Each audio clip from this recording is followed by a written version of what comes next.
আসসালামু আলাইকুম, সবাইকে স্বাগতম। প্রিয় শিক্ষার্থী বন্ধুরা, আজকে আমি সি প্রোগ্রাম সম্পর্কিত এইচএসসি টেস্ট পরীক্ষায় ঝিনাইদহ ক্যাডেট কলেজে যে প্রশ্নটি এসেছিল, প্রশ্নটির সঠিক সমাধানের জন্য তোমাদের সাথে আছি আমি মোহাম্মদ সিরাজুল ইসলাম। চলো শুরু করা যাক। প্রথমে প্রশ্নটা দেখে নিই। এই যে এইখানে আমি ঝিনাইদহ ক্যাডেট কলেজের উদ্দীপকটি উপস্থাপন করেছি। 1 এবং 2 নং দুইটা তথ্য দেওয়া আছে। 1 নং সি সমান, এখানে কিন্তু ফারেনহাইট থেকে সি সেলসিয়াস নির্ণয়ের সূত্রটা দেওয়া আছে, আর নিচে একটা সাল দেওয়া আছে। তথ্যের আলোকে আমাদের গ নংয়ে বলেছে 1 নং সমস্যার সমাধানের ফ্লোচার্ট ও অ্যালগোরিদম লিখো। অর্থাৎ ফারেনহাইট তাপমাত্রাকে সেলসিয়াসে রূপান্তরের আমরা প্রথমে অ্যালগোরিদম এবং পরে ফ্লোচার্ট অঙ্কন করব, যাই সমাধানের চেষ্টা করি। তো আমি এখানে পাশাপাশি অঙ্কন করে দেখাচ্ছি। এই যে লক্ষ্য করি, উদ্দীপকে 1 নংয়ের চিত্রে ফারেনহাইট তাপমাত্রাকে সেন্টিগ্রেডে রূপান্তরের অ্যালগোরিদম ও ফ্লোচার্ট নিম্নরূপ। তো বাম দিকে অ্যালগোরিদম লিখব। ধাপ 1, এই যে সূত্রটা এখানে লিখে রাখলাম। সূত্রটা এইভাবে উপস্থাপন করলেও হবে, সমস্যা নেই। ধাপ 1 প্রোগ্রাম শুরু করি। ধাপ 2 ইনপুট হিসেবে এফ এর মান গ্রহণ করি। এই সূত্রের ডান দিকে যেটা সেটা হচ্ছে ইনপুট। এই ইকুয়াল টু আছে না, ইকুয়াল টু ডানে যেটা সেটা হচ্ছে ইনপুট, এফ ইনপুট। এফ এর মান গ্রহণ করি ইনপুট হিসেবে, মানে এখানে এফ হচ্ছে ভেরিয়েবল, এফ এর মান ইনপুট দিলে সি এর মান আউটপুট হিসেবে পাওয়া যাবে। এর পরের ধাপে সূত্রটা লিখব, সি সমান এই হুবহু সূত্রটা প্রশ্নে দেওয়া আছে, দেখে দেখে লিখলাম। এর পরের লাইনে আমরা কি করব, সি এর মান প্রিন্ট করব। সি হচ্ছে এখানে আউটপুট, তাই আউটপুট প্রিন্ট করব, প্রোগ্রাম শেষ করব। এখানে একটি বিষয় বলে রাখি, একটি প্রোগ্রাম সংগঠনের 3টি প্রধান অংশ, ইনপুট, প্রক্রিয়াকরণ এবং আউটপুট। ইনপুট এফ আর প্রক্রিয়াকরণের সূত্র লিখব, আউটপুটে এই বাম দিকে সি লিখব। এই হচ্ছে অ্যালগোরিদম। ফ্লোচার্টটা আমি ডান দিকে লিখে দেখাচ্ছি, তোমরা নিচে অঙ্কন করবে। আমার জায়গা সেভ করার জন্য ডান দিকে দেখাচ্ছি। ফ্লোচার্ট হচ্ছে চার্ট, শুরুর প্রতীক অঙ্কন করব, এর মধ্যে লিখব স্টার্ট। এরপরে ইনপুট হিসেবে ইনপুট প্রতীক আমরা সামান্তরিক, ইনপুট প্রতীক সামান্তরিক লিখব, এর মধ্যে লিখব ইনপুট এই এফ। তারপরে এই যে এই ক্যালকুলেশন করার জন্য, এটা সমস্যার সমাধানের জন্য আমরা কি করব, এখানে একটি আয়তাকার প্রতীক, এটা প্রক্রিয়াকরণ প্রতীক, এর মধ্যে লিখব সি এর এই সূত্রটা মান। এরপরে সি এর মান নিচে আউটপুট আকারে প্রকাশ করার জন্য ইনপুট আর আউটপুটে একরকম প্রতীক, তাই আবার সামান্তরিক ব্যবহার করে এর মধ্যে লিখব আউটপুট বা প্রিন্ট সি, এবং সবার শেষে প্রোগ্রাম শেষ করব, এন্ড। শুরু এবং শেষ সবার শেষে একরকম প্রতীক, ইনপুট আউটপুট দুইটা একরকম প্রতীক, মাঝখানে প্রক্রিয়াকরণের জন্য আয়তাকার প্রতীক। প্রতীকগুলো অবশ্য মনে রাখার চেষ্টা করব। এ হচ্ছে গ নম্বরের উত্তর। আবার উদ্দীপকে ফিরে যাব।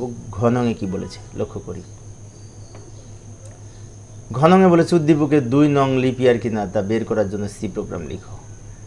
অর্থাৎ একটা বছর লিপ ইয়ার কিনা তা যাচাই করার জন্য আমাদের এই সি প্রোগ্রাম লিখতে হবে। তো যাই সমাধানের চেষ্টা করি।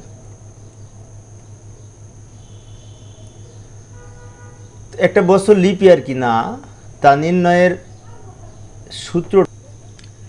তো এই যে ঘ নংয়ের উত্তর আমরা এইভাবে লিখতে পারি। প্রথমে লিখব চিত্র 2 এর বছরটি অধিবর্ষ কিনা তা নির্ণয় সি প্রোগ্রাম। অর্থাৎ একটা বছর অধিবর্ষ কিনা তা নির্ণয়ের মূলত সি প্রোগ্রাম আমরা এখানে লিখব।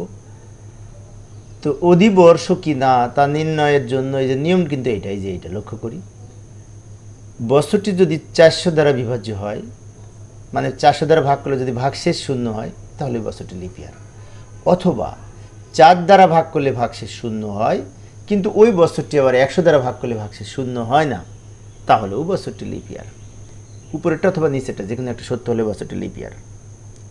তো এই তথ্যের আলোকে আমরা যদি সি প্রোগ্রাম লিখতে চাই, বাম দিকে আমি সি প্রোগ্রাম লিখে দেখাচ্ছি।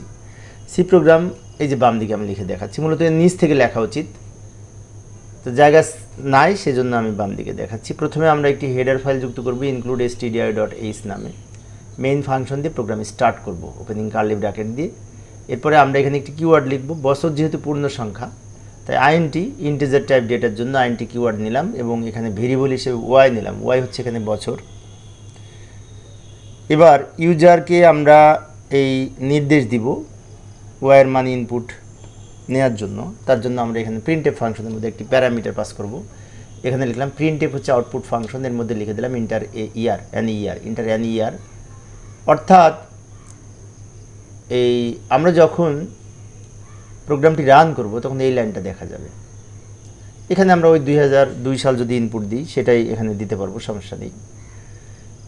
পরবর্তীতে এন এর মান ইনপুট নেওয়ার জন্য কিবোর্ড থেকে ডেটা ইনপুট নেওয়ার জন্য স্ক্যানের ফাংশন ব্যবহার করব, এবং এইখানে এই পূর্ণ সংখ্যা ডেটা টাইপের জন্য ফরম্যাট স্পেসিফায়ার হচ্ছে পার্সেন্টেজ ডি লিখবো এখানে ফরম্যাট স্পেসিফায়ার হিসাবে। অ্যান্ড ওয়াই এই স্টেটমেন্টের অর্থ হচ্ছে স্ক্যানএফ হচ্ছে ইনপুট ফাংশন, পার্সেন্টেজ ডি হচ্ছে ফরম্যাট স্পেসিফায়ার যার কাজ হচ্ছে পূর্ণ সংখ্যা ডেটা এখানে ইনপুট নিয়ে ওয়াই নামক চলকের মধ্যে সংরক্ষণ করবে। অ্যান্ড ওয়াই মানে অ্যাড্রেস অফ ওয়াই, অর্থাৎ ওয়াই নামক চলকের ঠিকানা।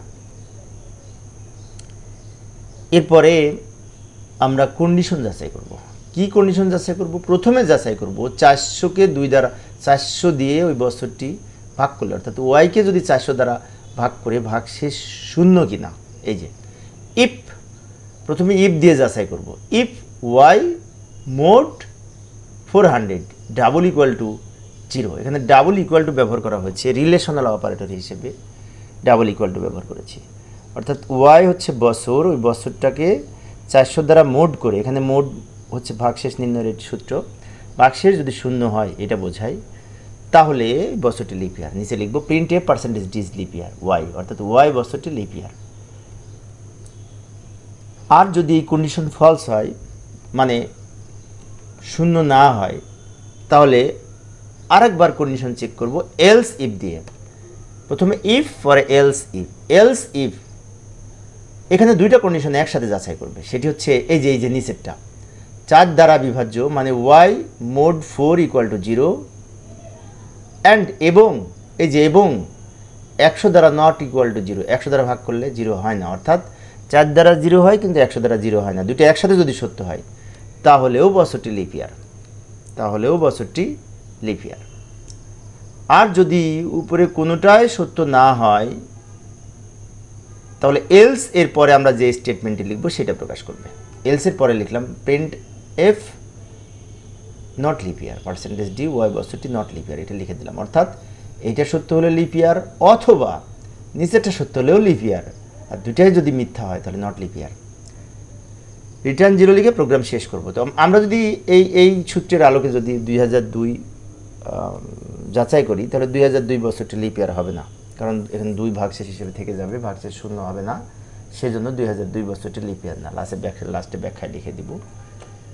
তো প্রিয় শিক্ষার্থী বন্ধুরা, এই ছিল আজকের আলোচনা। তো পরের ক্লাসটি দেখার আমন্ত্রণ রইল।